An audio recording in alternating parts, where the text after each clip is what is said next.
And now, the rest of the story.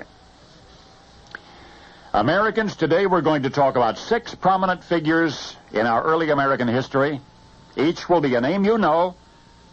All were born at different times in different places. Their personalities and ideas were widely varied. And aside from their common purpose of serving our country, they had practically nothing in common. Practically nothing. You'll hear a little bit about each of them, and after you have, perhaps you can guess the secret they shared, and then if you can't, I'll tell you the rest of the story. School children remember Andrew Jackson, soldier, statesman, 7th President of the United States. They're usually in college before they learn that his wife was married to another man during the first 3 years of their own marriage. Supposedly it was an honest mistake, but Jackson's political rivals never let him forget it.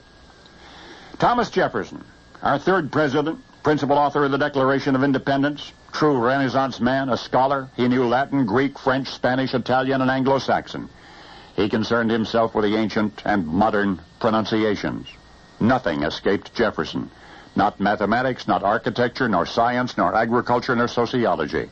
Philosophies and gadgets and wines fascinated him.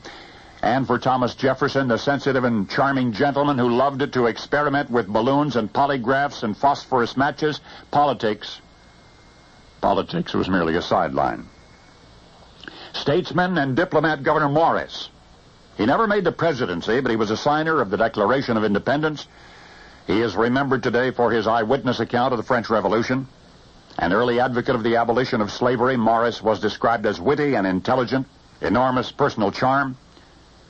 John Adams was our first vice president, our 2nd president. Impetuous, intense, Adams was a good speaker, and his diplomacy during peace negotiations with France is surprising when you consider his basically vain and argumentative nature. Vehement was how one friend remembered him. Our 6th president, John Quincy Adams, was a child of the American Revolution. Tugging at his mother's apron strings, he watched the Battle of Bunker Hill from Penn's Hill across the bay.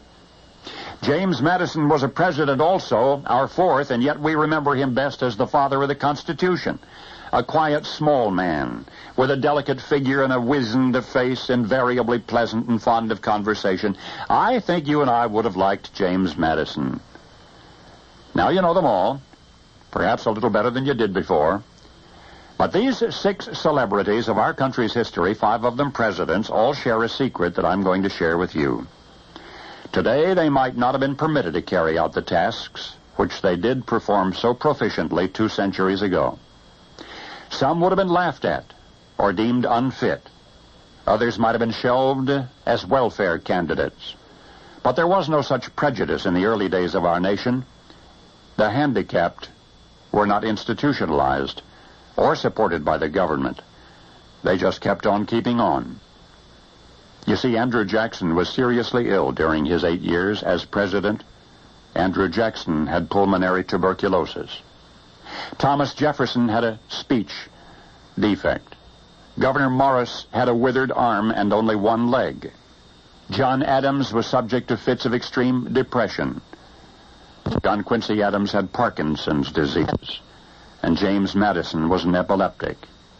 They were all what today we call physically handicapped.